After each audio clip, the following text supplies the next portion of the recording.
Arum de Bijana Shaitan Rajim, Bismillahirrahmanirrahim, au nom d'Allah, le tout miséricordieux, le très miséricordieux. Donc, dans Surat Al-Ashr 59, l'Exode, nous avons donc Allah qui nous relate un peu la situation malheureuse que le prophète Mohammed sallam a rencontrée quand des juifs, des croyants se sont engagés par serment auprès de prophète Mohammed sallam en disant qu'ils combattaient au nom du Seigneur Allah et qu'il serait là pour défendre la cause de prophète Mohammed sallam, sauf que ça n'a pas été le cas.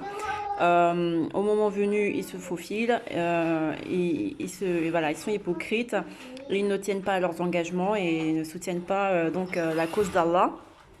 Et donc Allah fait le profil de ces personnes juives qui ont été après expulsées par prophète Mohammed sallam. Il leur a demandé de quitter le territoire du fait du désengagement en fait. Ils n'ont pas tenu leurs promesses. Et donc Allah nous relate un peu comment le profil de certains hypocrites qui se disent combattants pour Allah, mais au final, au moment venu, il n'y a plus personne.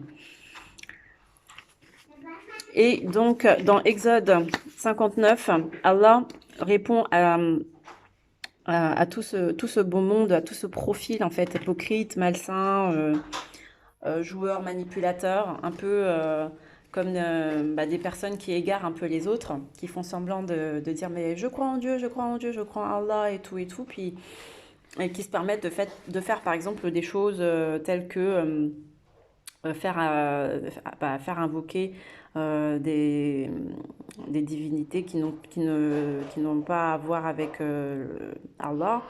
Donc ça, c'est une faute grave et c'est égarer les gens. Et donc, en réponse avec ce qu'on a stipulé ici déjà dans la précédente vidéo, donc Exode 14, versets 19, 20, 21, sur lesquels ces savants, entre guillemets, ces sages qui ont fait une manipulation des textes bibliques pour en faire après leur magie, tout ce qui est voyance, magie, invocation des rituels kabbalistiques interdites, je répète. Et donc Allah répond à ça, à cette manipulation-là, 19, 20, 21, donc à partir de ici, le verset donc 20, 22, donc lui, voilà. C'est lui Allah, nulle divinité autre que lui, le connaisseur de l'invisible, tout comme du visible. Lui, le tout miséricordieux, le très miséricordieux. C'est lui Allah, nulle divinité autre que lui, le souverain, le pur, l'apaisant, le rassurant, le prédominant, le tout-puissant, le contraignant, l'orgueilleux. L'orgueilleux, c'est Allah. Ce n'est pas les humains qui doivent s'enorgueillir de faire telle ou telle chose kabbalistique. Non. Gloire à Allah. Il transcende ce qui lui associe, donc association. Pour moi, ça là, le fait d'invoquer ici des entités qui n'ont pas lieu d'être, faire de la magie, de la voyance, que ça soit magie blanche soi-disant, mais non, magie, c'est pas bon du tout. Donc ça, c'est de l'association, je suis désolée. Il y a beaucoup de gens dans le YouTube, vous pouvez voir, ça se compte à plus de millions de vues. Des gens qui mettent, par exemple, vous mettez dans le moteur de recherche, méditation archange, méditation ange gardien, ça se compte et c'est des personnes qui reprennent dans le système tarot, divination, carte, voyance, etc. Et ils reprennent les noms de ces divinités-là, soi-disant des 72 ans, ange gardien, soi-disant ange gardien, mais non, on l'a très bien vu, on l'a déjà démontré, de la dangerosité de ces noms-là qui n'ont rien à voir avec Allah ici, avec les noms d'Allah. Et là, vous avez vu, je vous ai énuméré donc ici les noms d'Allah qui sont connus et qui sont bien stipulés dans le Coran, donc sans aucun doute, avec certitude. Donc c'est lui Allah le créateur, donc c'est lui le créateur, c'est pas nous les hommes qu'on va aller à faire voilà, à inventer ou sans prérogative et sans ordre d'Allah. C'est pas à nous de faire ça. C'est lui, Allah, le Créateur, celui qui donne un commencement à toute chose, le formateur. À lui les plus beaux noms. Tout ce qui est dans les cieux et la terre le glorifie. Et c'est lui, le puissant, le sage. Donc ça sert à rien d'invoquer des anges gardiens, soi-disant, ou autre chose. Si ce n'est pas en rapport avec Allah, ici, les noms divins qui sont stipulés ici, qui sont véridiques. Les autres choses, c'est de l'association. Je vous ai donc parlé des 99 noms d'Allah qui sont à prendre en compte, bien entendu, qui font partie de tout le Coran, parce que dans tout le Coran, il y a tout le rappel et les plus beaux noms divins d'Allah. Donc je vous invite fortement à vous y référer dans les 99 noms d'Allah, et la liste est non exhaustive, bien entendu, mais c'est quand Allah, c'est seul si Allah veut nous dévoiler ses autres noms, mais pour le moment, il n'y a plus de prophètes, donc le dernier des prophètes était le prophète Mohammed sallallahu alayhi wa sallam, donc il y aura les autres noms, on les saura, mais au paradis, auprès d'Allah, Inch'Allah, Amin. Donc ici, il y a encore un retour concernant, là, c'est ici sourate 59, versets 22, 23, 24. Vous voyez, ça se suit avec les versets de l'Exode.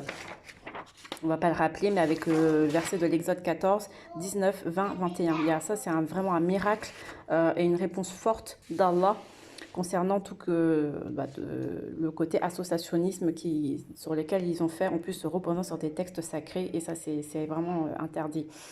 Et Allah refait encore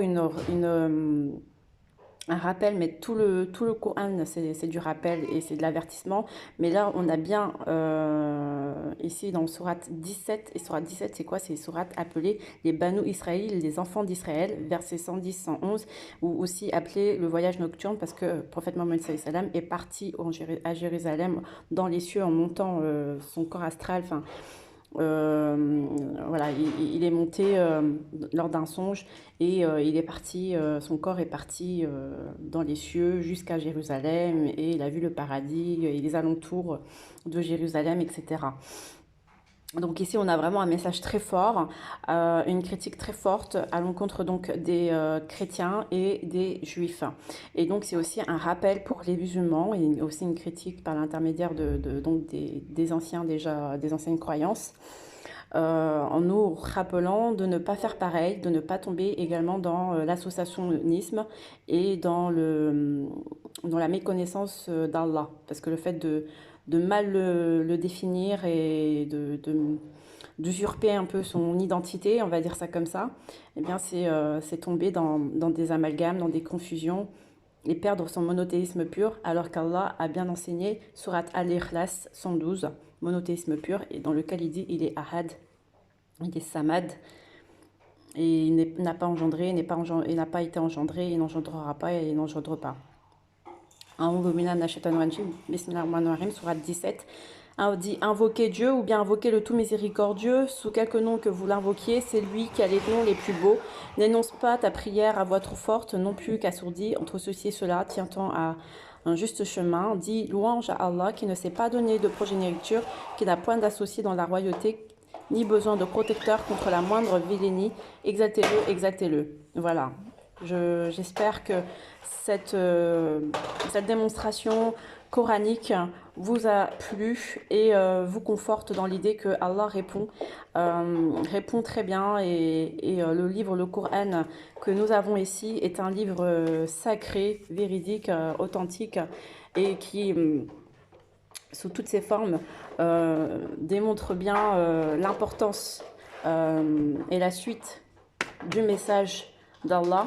Le rappel, le Coran c'est un dhikr, c'est un rappel, donc ça veut dire qu'il est là pour rectifier, réajuster, rappeler, remettre en ordre, remise en forme, et pour que nous puissions donc nous nettoyer les mauvaises croyances qu'il y a en nous et qu'il y a dans le karma collectif, karma individuel, afin d'avancer au plus proche du Seigneur Allah, Inch'Allah, Amin, je vous le souhaite, et je souhaite donc à l'ensemble de l'humanité de faire très attention à ne plus invoquer des divinités qui n'ont pas lieu d'être, qui sortent du contexte de la divinité Allah, du monothéisme pur, parce que c'est très très dangereux. Ce genre de choses conduisent ensuite à la possession, c'est-à-dire à l'ensorcellement, que ça soit dans le milieu, comme je vous l'ai dit, créatif, internet, jeux vidéo, télévision, musicale, dans la sphère finance, la sphère économique, politique et sociale, sociétale, dans toutes nos sphères de la vie.